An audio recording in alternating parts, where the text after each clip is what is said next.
before you left out, I asked you, what, if anything, did Nut say to you as you were rendering aid? You may answer that question. He was talking to, well, me, D, and Rail right there directly at him. And we were asking him where was he hit at. And, you know, he was like he was losing consciousness, but he did say, he said, I'm gone. He said, I'm gone. And when he said, I'm gone, what did you understand that to be? Me. It was over with.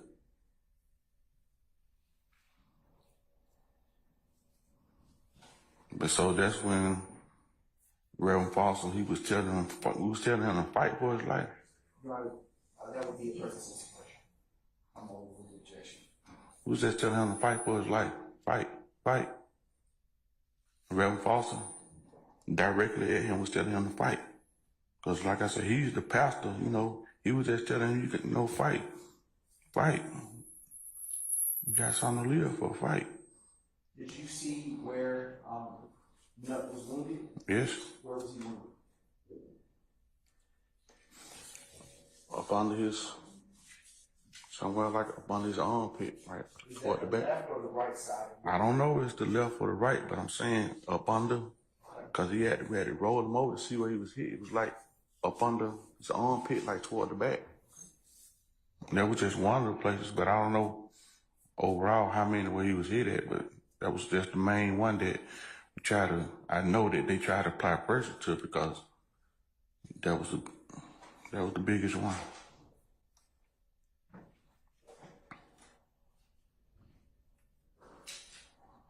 After you got up from where Nut was laying with Reverend Foster and D, you stated earlier that you went to see where the other individuals were. Do you recall that? Yes. Did you see where they were hit? Yes. Where were they? One of them was hit like in the stomach, and the other one was hit like in the leg.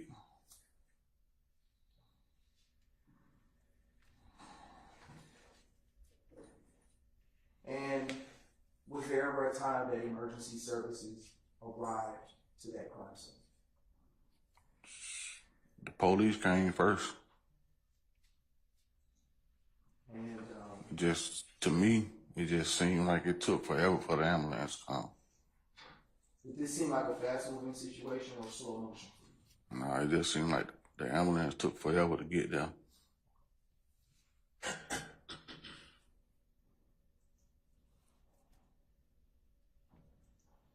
When the ambulance finally arrived, were you still in the area where Nut was laying on the ground? Well, by this time, like I said, the police the first one there, so they moving everybody back. And then, you know, trying to see which part is the crime scene, but I think they put up the yellow tape trying to keep people out of the crime scene. But when the ambulance did come, the first one came and they got Nut, they put him on the gurney. And then the police already was telling them that it was some more people that was shot. So they already had to call for some more paramedics. But I did, like I said, I seen it from the time we're trying to see it through, from the time they told us to go inside, because by this time, everybody was there, the police, the ambulance, and it was a fully involved crime scene. So they told everybody to go back inside their business so they can work crime scene. And at the time that you were told to go back inside of the business so they could work the crime scene, did you in fact go back into your Yes. business? And when you re-entered A&M Barbershop, is that correct? Yes. When you re-entered A&M Barbershop, what was happening inside, if anything? I mean, it was chaos. Just couldn't believe what had happened. At the time that you re-entered into A&M Barbershop, did anyone else inside there know that Nut had been hit? Everybody knew. I mean, everybody came out. So it's like, like when something happened, it's just like anywhere, police come, everybody trying to see what's going on. What was the demeanor of the people that were inside? Oh, objection. You may answer that question. everybody was stunned and shocked that, you know, that we just got through serving these customers and then this happened.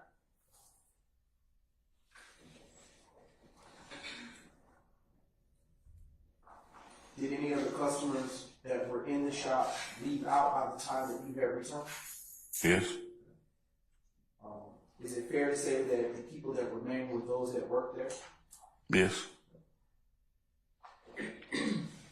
After you were instructed by law enforcement to return back into the barbershop so they could work the crime scene, what, if anything, did you all do while you were inside?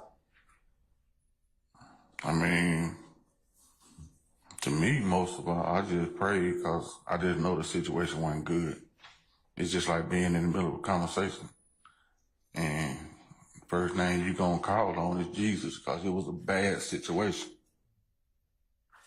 It was just a real bad situation. How long did you stay at the shop that evening?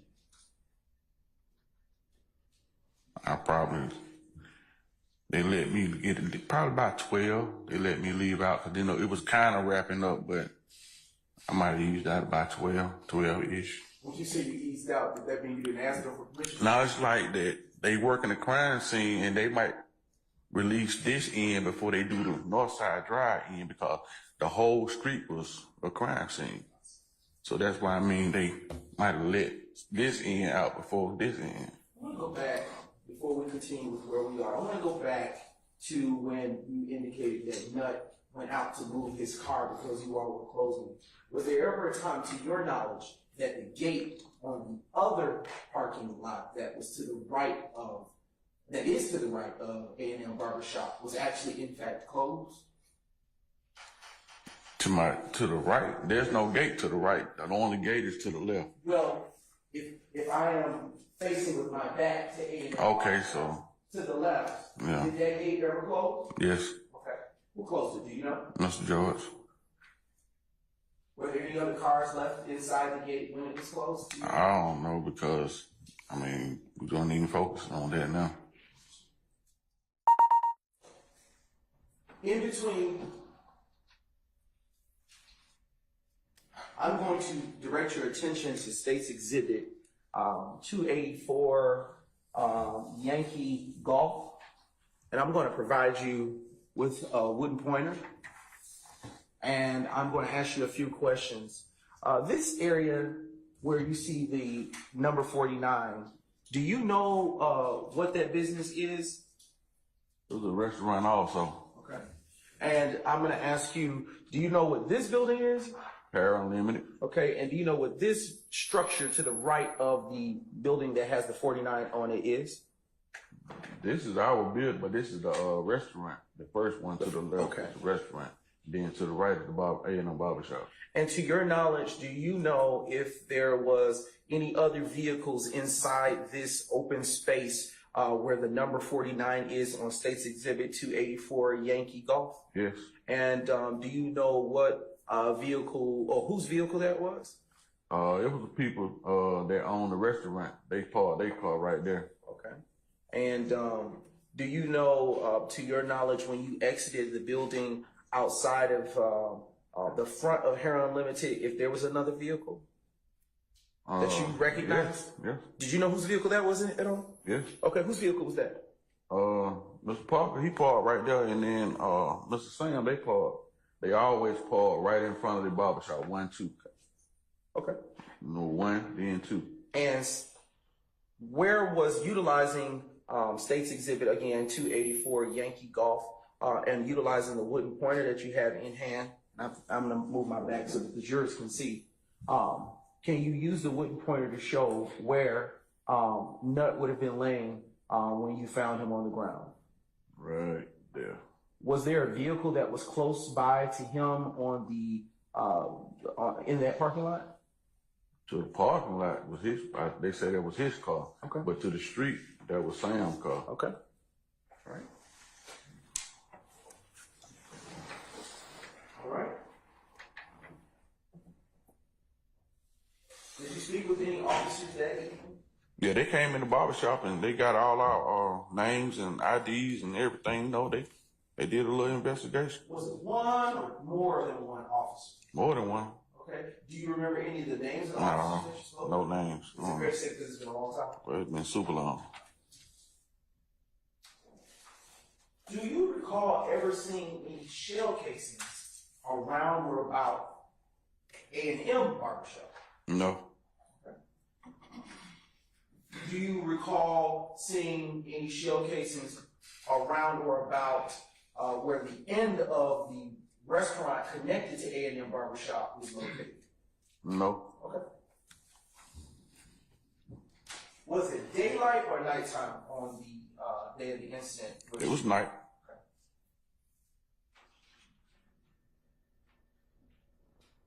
And where did you go after you left the barbershop that night? Home. See, camouflage. Okay. If you put 808, yes.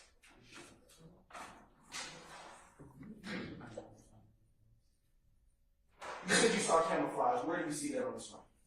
That on camouflage. Okay, if you would be as kind with the state's marking tool on this smart board, would you be as kind to circle where you see nut and camouflage on this exhibit, please?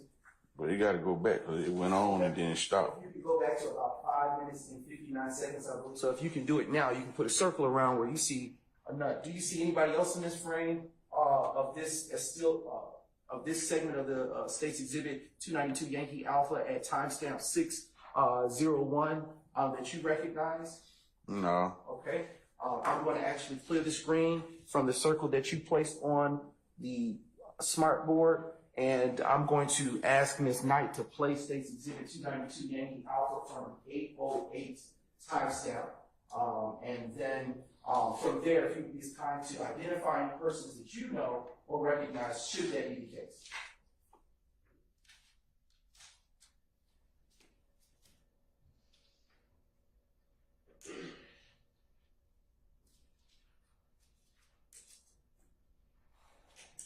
I still just see nut with the camouflage.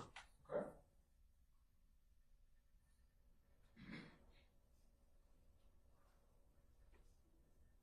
How many people do you see on the screen at this time? 1, 2, 3, 4, 5, 6, 7. Okay. What are they standing next to? SUV.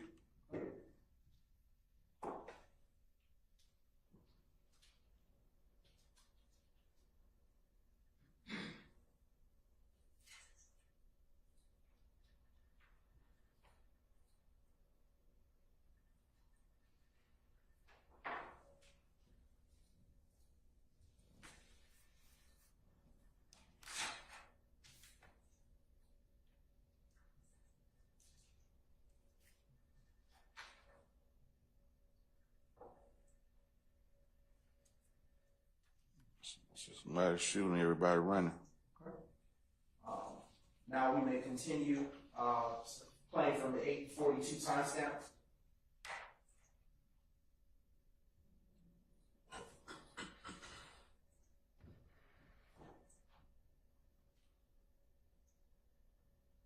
The vehicle on the closest to the passenger side of the SUV that you described, is that the vehicle that you were speaking about belonged to the restaurant owner? Yes.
Who is, do you recognize the person that is kind of limping on the screen?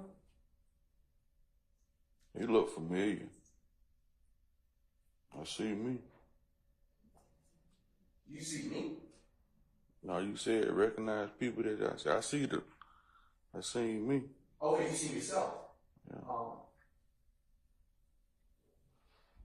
And do you recognize what you were wearing at that time? Not really. I mean, dark clothes. Nah. And I see.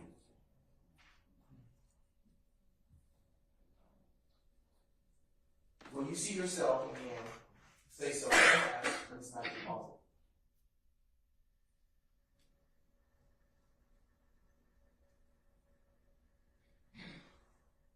Do you see yourself at this point? Yes, right. Okay, pause, please. Where are you But looking? you got to go back. It went past it. Right now, you on the screen. That's Reverend Foster. Who is, could you please circle Reverend Foster? It ain't. Let's not shut up.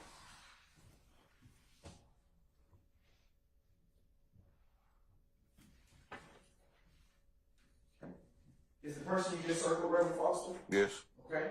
Could you clear the screen using that garbage can next to you on that same, yep. All right. And you said we would have to go back to see you? And I see, well, yeah, Reverend Foster and the D was standing right behind the one that was helping render aid. Yes, sir. Can we play from here?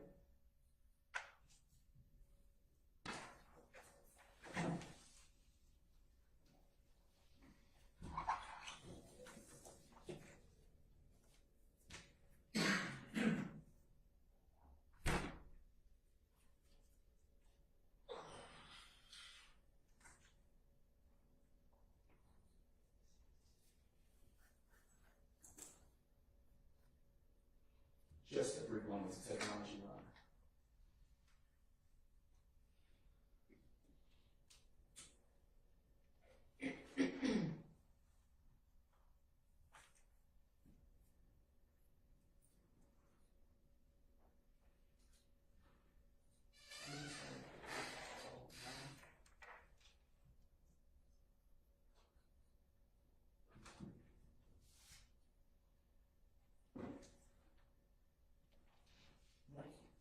We are starting at, now that it's been reopened, at the 8:08, 25 timestamp run due to the technology glitch.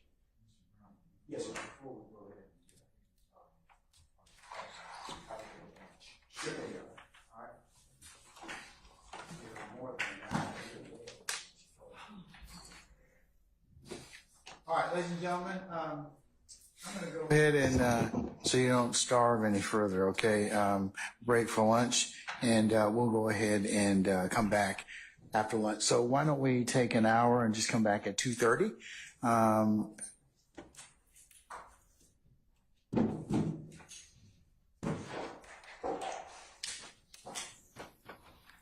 Mr. Wise? Yes, sir. I'm going to release you for lunch. If you just come back right for 2:30, okay? Sure. Don't discuss your testimony, anybody except the attorneys in this case, all right? All right, all rise.